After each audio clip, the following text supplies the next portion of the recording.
Hi everyone, welcome to my channel. Today I'm going to be talking about my experience at Soltara Healing Center in Costa Rica. So let's get into it. So Soltara will send out like welcome emails and then reminders before your trip, just to remind you of certain things to get prepared for the trip. So when I went, you did not need a vaccine to get into Costa Rica. Did have to get tested. I did need the vaccine to get back into the United States and also to get tested for that as well. So here's basically what the emails talk about. So they talk about your passport. They talk about getting travel insurance. I think my travel insurance cost about $110 for 10 days. Do talk about a visa if you need one. They talk about flights, vaccinations, the ayahuasca diet and medications, about taking time off, about browsing the website, about joining the Soltara community, and making time for your healing. So let's talk about arriving in Costa Rica. So Soltara is actually partnered with a Wyndham resort. This was the one part about my trip that I did not really love. I'm more of a 5-star hotel person, maybe 4-star. This I would have put at a 1.5 star. There were just things about it, like it looks deserted. It doesn't necessarily look clean. Not really the best choice. I think next time maybe I would have checked out the DoubleTree, which is right next door. So the first night I stayed in the Wyndham, and then the shuttle came. I think it's about 12:15 the next day. So I went down to the lobby early, and everybody joins at the chairs that are like way up front of the lobby. They do have water in the lobby also, so I would fill up there just so that you have water for the trek to Soltara, because I think it's about a 3 to 4 hour shuttle, but you do go on a ferry for part of that trip, and there's just not really access to extra water. They do make you fill out some forms before you get on the shuttle, so they want to check, your COVID test and have you fill out some agreements and so forth. Once you get on the shuttle, a nice surprise for me was that they actually gave us all these little like Tupperware containers for lunch. I literally thought that we were just not going to eat until dinner. So I will talk about the diet here in just a moment, but like I was literally living off of like nuts and granola.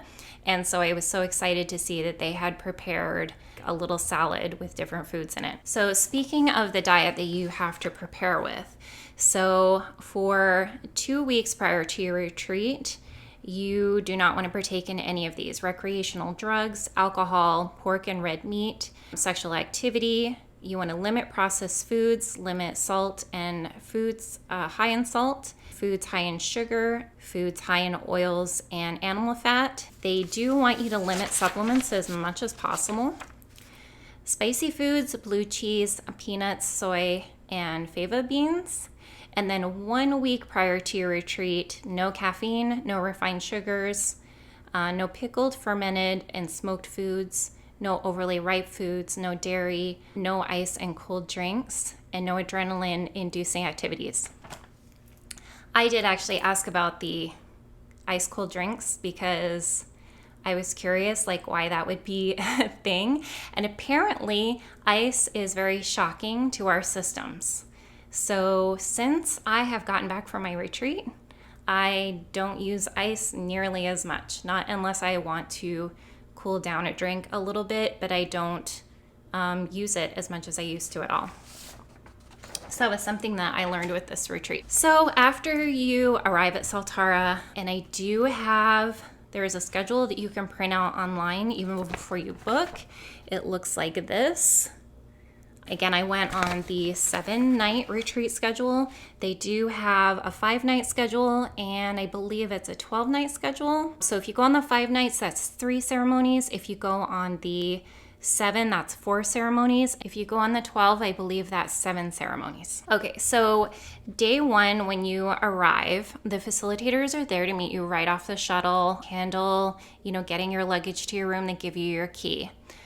Let me tell you, I am a hard person to please on vacation. Like, my atmosphere, surroundings is so important to me.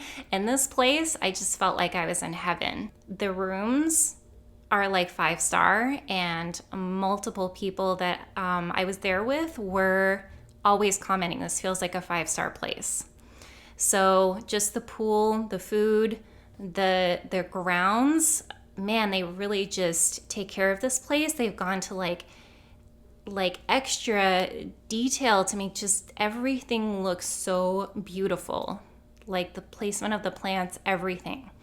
So I was very, very, very impressed. Okay, so your first day there, when you arrive, it's about 4 p.m. when you arrive.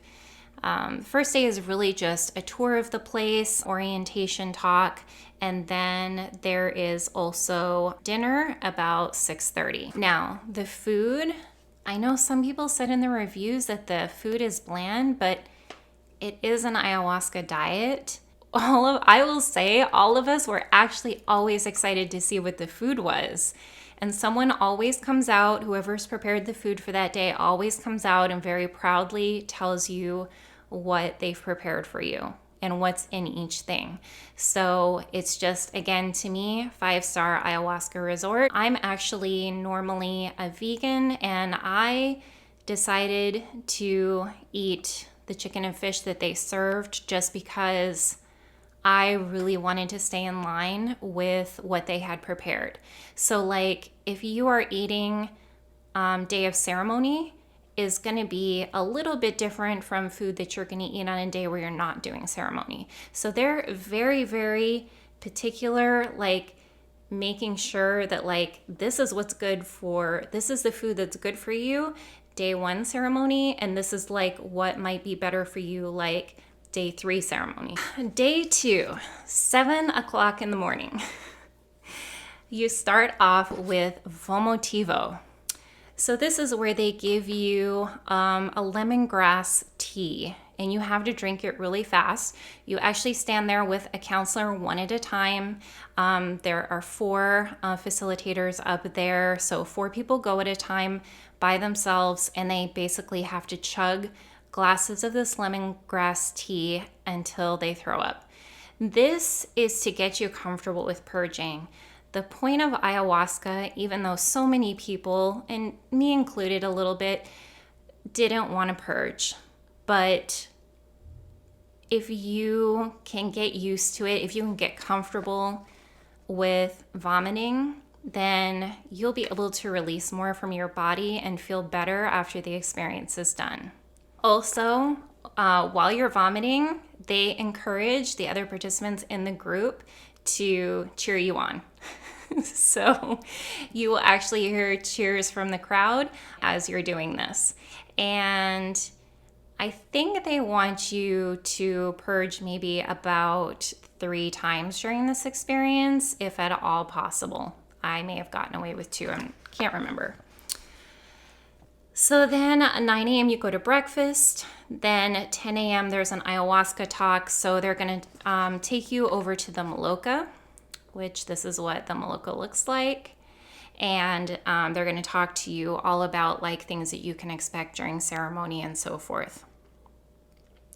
Then you go back for lunch, and then health checks. So health check sounds like a big thing, but it's probably about something that's maybe like 5 minutes, and all they do is check your blood pressure, your heart rate, and then they listen to your breathing, just to make sure that you're in good condition for the medicine. Then about 4:30 is when you do a flower bath with the maestra.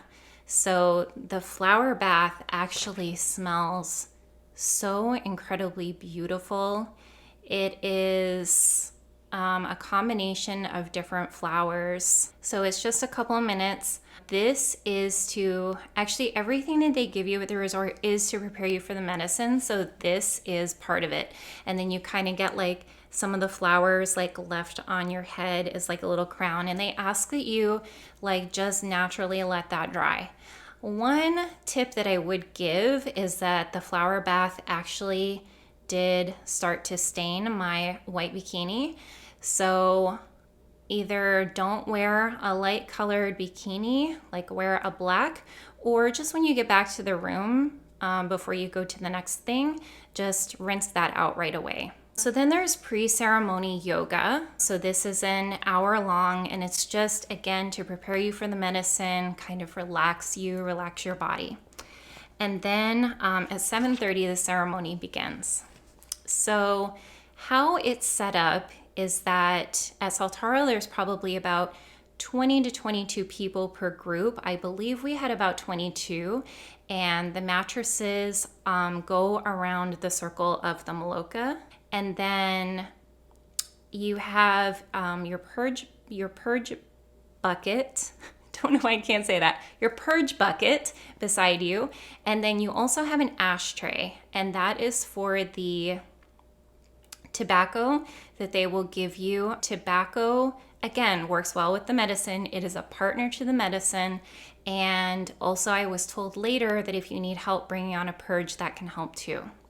And then you also have toilet paper sitting beside you in case you need that for various reasons. The bathrooms are just a little bit of a walk. Everybody in my group was concerned about, am I going to shit my pants? If you have control over your bowels in normal life, you will on ayahuasca as well. That's not anything to be concerned about. The purging, if you're wondering, if you haven't researched ayahuasca yet, purging can be anything from vomiting to yawning to giggling to dancing.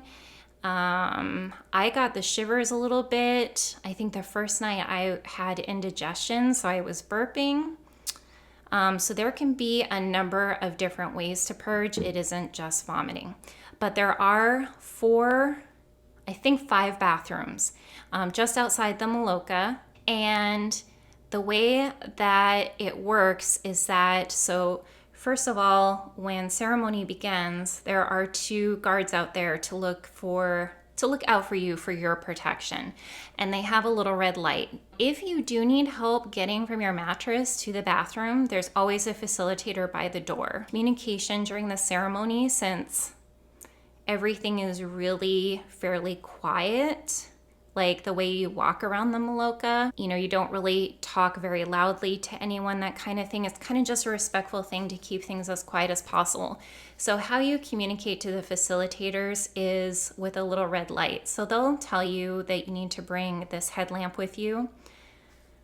The headlamp is good to have, but the red light is like more important. So I bought a headlamp off of Amazon that had both in one, and I really had problems getting my red light to go on easily without turning on the bright light. They just don't want the bright light turned on during ceremony. It can just shock other people while they're laying on their mattresses having an experience.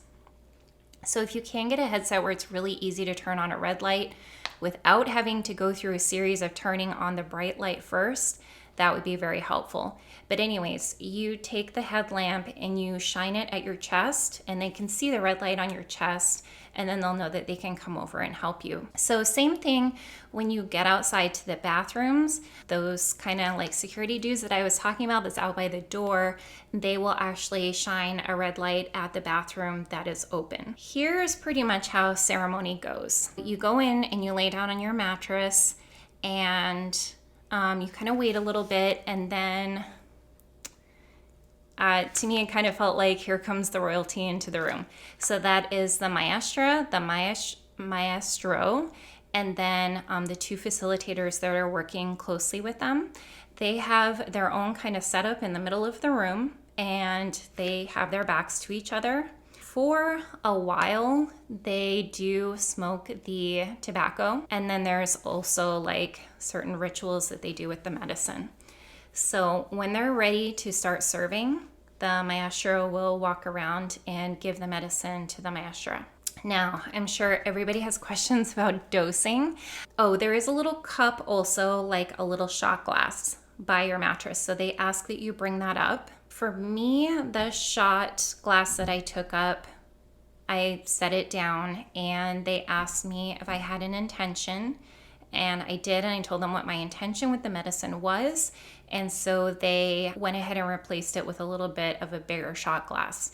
So what I learned is that there are different sizes of shot glasses. You do talk about what you want for a dosage at the time that you're sitting with the maestra. You can talk about it with the facilitators throughout your stay. The most I ever took was 2 doses, and that was only one night. And again, you can hear more about that in my experience video. But there were people that I think I heard were taking up to 6 shots. I had not read about that online. I can't validate that actually happened. It's very dark in the Maloka, while people are getting their multiple doses. So just don't quote me on that. That's hearsay. While you're getting the medicine, it is partially lighted in the Maloka, so you can still kind of see it's a very, very dim light. But once everybody has gotten their first dose, then the lights go out. And they do start each night of the ceremonies. They start at a different spot in the room. So if you were first to go one night, then you're going to be one of the last to go the next night, and then maybe the middle of the next night, and then, towards the end. So it does vary. It's not like they start in the same spot every night. So then everybody has their first dose. It's pretty quiet in the Maloka. The maestra and the maestro will come around and sing. Each one of them will sing you an ikaro, one that they made just for you. They're probably about like a 3 to 4 minute ikaro. So they come and they kneel down by your mattress. Now, the facilitators want you to sit up if you can and look at them. Sometimes with the medicine, that is really, really, it was tough for me to do. It was easier for others. If you can't sit up, they want you to at least be on your pillow, looking in their direction so that you can take the music in. And they will kind of go around the Maloka, I believe like this, and then cross back and go the other way until everybody has had their song. Everybody returns to the middle. So during this time, if you want to go for a second or third dose or whatever, you can do that during the music or after the music.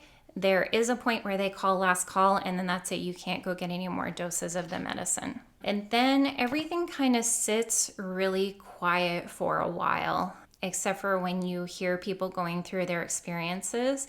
Everything is really quiet for the rest of the ceremony. At about 12:30 a.m. is when we heard, they all said thank yous to each other, thank you to each one of the facilitators, to the shamans.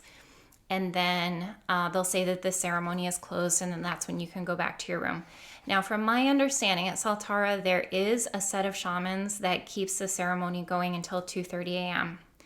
I'm just going to say from experience, if I had to stay until 2:30 a.m., it would have been not as good of an experience for me, but I'm an introvert, and so I like to get back to my private space. If you're an extrovert, maybe that won't bother you at all, but feeling the way I was feeling, wanted to get back to my room. So when it hit 12:30, and I think most of us, when it hit 12:30, we wanted to get out of there and go back to our room. Now, the rooms are up a hill. This is another thing that I would say. Well, I don't know. At first, I thought it was a bad thing, and then I kind of felt like, a warrior doing this plant medicine and doing this strong healing work, and then trudging up a hill to get back to my room. I don't know. It made me just a love-hate relationship. Oh, one thing that I forgot is that when you are getting your first dose of ayahuasca, they do hand you your own tobacco. So a lot of us would just light that up at first, while we were laying there waiting for the medicine to kind of take effect. When you do leave ceremony, again, those security guards are there to kind of watch you. And then as you're going up the hill, there's another security guard to watch you. So, everything is very safe. You always feel so comfortable there and so contained.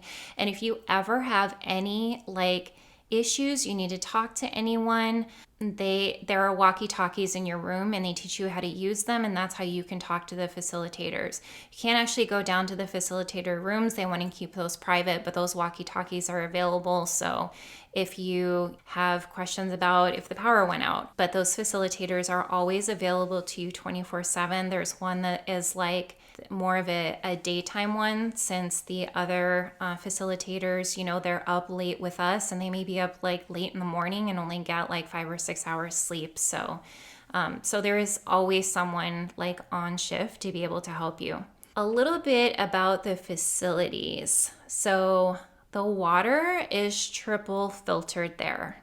You do not have to worry. Also, down by the kitchen is where they keep, that's where I got all my water from because it just tasted that much better. But there's like a cooler there where you can get water. So it feels like that one is like 4 times filtered. The toilets, they don't want you to ever flush toilet paper. They share their water with the community, and the system just isn't built to take the toilet paper. So there's like, something by the toilet where you can discard of it. That was not a big deal for me at all, except when you are on the medicine, sometimes you just forget. And some of us were joking about fishing toilet paper out of the toilet. I'm pretty sure it happened to everyone. But again, like I said, the rooms are nice. The large walk-in closet, large shower, like a rain shower. That was so nice. So it was so comforting to go back after doing the medication, to go back to such a comfortable room. Also, they ask that you don't go to the pool area until I think about 7 a.m. So, there's kind of a cliff off the pool, be on the other side of a fence. So they just want to make sure that you're safe. So you can stay in the Maloka if you want to past 12:30 a.m. You can stay there. Actually, the Maloka is like, the way they told it to me is like, this is your Maloka. So you can stay here as long as you need to 24/7 if that's where you want to be. And again, like they'll check in with you or whatever, so to make sure that you're okay. Okay, so day 3 is when they have morning yoga and then breakfast, and then there's consultation with the healers. So this meeting is the only time when you actually meet with the maestra and the maestro in the Maloka. They will ask you about how your experience was the night before, and then I believe all of the shamans there only speak Spanish. Don't quote me on that, but ours only spoke Spanish, and so they translated for us. But basically they want to know how your experience was, how much medicine you took, and how much you would like to take for your next ceremony, which is that night. So then there's lunch. There is no dinner when you're going into ceremony. They want to have your system cleared out. So it's lunch and then no food, no water after, I want to say 6 p.m. So half hour before the pre-ceremony yoga is when they want you to stop water. You can take water with you to the Maloka in case you need it. But again, they just want, when the medicine is going in, they just want kind of your system to be cleared out. Day 4 is breakfast and then group share. So group share again is back in the Maloka. This time it's with the facilitators, not with the maestro and the maestra. And this is where it's a round circle and they pass toilet paper and a stone. It might have been tourmaline, but they pass that around and that's your chance to talk about your experience. If you want to pass, and some people did because maybe they had a very emotional experience and just weren't comfortable talking to the group yet. I know there was one day I couldn't hold my tears back. So if you want to pass, you can. And then at the end, they'll give you one more chance to speak, but it's just not required to speak at that one. So then with that one, there's lunch, afternoon yoga, and dinner. There's no ceremony on day 4. Day 5 is, again, morning yoga, breakfast, and then you go to the Maloka and they talk about integration tools. So they're going to talk a little bit about, what you can expect from your experience when you go home. And there is diet regulations for when you go back. And if you're wondering about the diet, I followed mine as closely as I could. I would say I was like 95% on. There were people that, I think I had one person in my group in particular that did not follow the diet. He purged a lot. So just expect, if you're not going to follow the diet, you will do extra purging. Your body just will not be prepared for that. So when you go back, part of the integration is that you can have back on the menu in moderation oils, salt and pepper, sugars, mild stimulants, supplements. Avoid for 1 week dairy, fermented foods, spicy foods, red meat. Avoid alcohol, ideally for 2 weeks. Avoid pork for at least 1 month. Avoid substances and plant medicines, including ayahuasca, with another healer for 1 month. About the pork, that is so important because apparently pigs do not release toxins from their system. So if you do eat anything like that, you're just, it's like you're just putting the worst of the worst in your body at that point. And then you have ceremony 3 that night. And then day 6 is breakfast, lunch, arcana. Oh, that's the post-diet and integration talk further. And then there's another opportunity for a flower bath. And then 6:30 is pre-ceremony yoga and ceremony 4. Now, not everything is required here. So as you can see, they have things marked as required and things that aren't. So the ceremonies are required for everyone. In my group, there was a couple where the girlfriend came along with her boyfriend and she was just there to support him. If you don't want to take the medicine, they at least want you in the Maloka with the group. That's very important. But they will encourage you to take the medicine because, man, ayahuasca is such a tool for healing. Like, everybody can benefit from this. Or I will say, everybody without like certain conditions can benefit from this. So it's like so important. And Soltara is big on that. Like they just want like the world to heal. You can tell that with the facilitators. Like when the facilitators talk about their job, they're like, do not be afraid to request things from us or ask for support. They're like, we love our jobs, and you can really feel that from them. And the maestra and the maestro too, like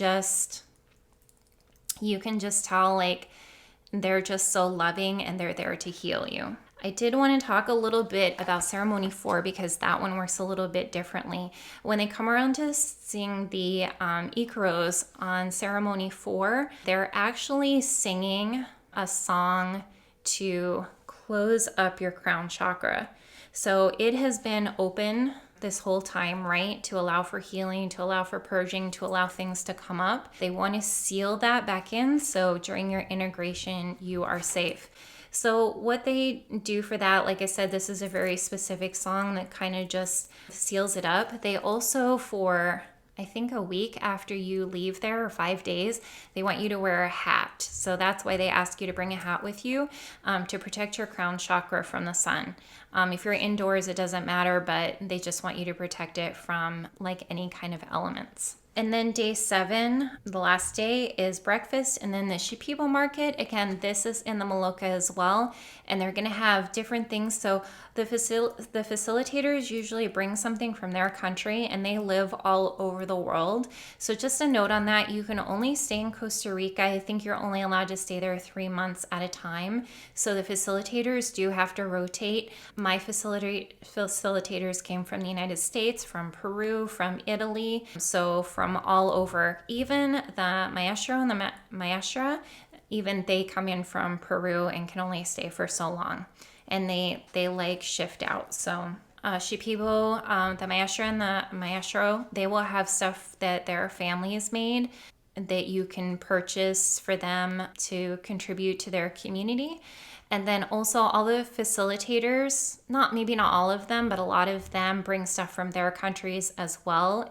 If you want to, purchase something from them and support them. I wish that I had known that everything there was going to be so good. I would have brought more cash. Then right after that is done, there's a group photo and another group share. The group photo, they will take one with everybody in it no matter what, and then they'll take one for social media. So if you don't want to be on that picture for social media, you don't have to be. And then there is lunch, and then there's health checks, and then there's dinner. And then the last day is breakfast at 6:30 a.m. and then it's your departure. You just have to leave your suitcases basically outside of your room, and they'll pick them up and take them to the shuttle. So pretty much other than that, to talk about the grounds a little bit. So obviously there's the beautiful pool there where you can spend time talking to people. There's a beach that you can walk down to. It's not very far to walk to it. I didn't swim in it just because it was a lot more like sand in the water than I'm used to, a little bit more murkier than I'm used to. But I did go down there and wander around, and then there's a little community just right down the beach from Soltara. On the way down to the beach, there's a set of hammocks. So if you just want to go down there and relax, that's a good spot to do that. Otherwise, you may just want to, there's like places all over to sit. Also, the animals, there are just animals absolutely everywhere. They do have dogs that stay there. They're so sweet. So there is, like I said, my other video that I'm going to talk about my experience. There is a lot more information about like what happened directly for me during the experience and how the facilitators were personally with me and what ayahuasca did for me. So I hope to catch you over in that video. Thanks for joining me.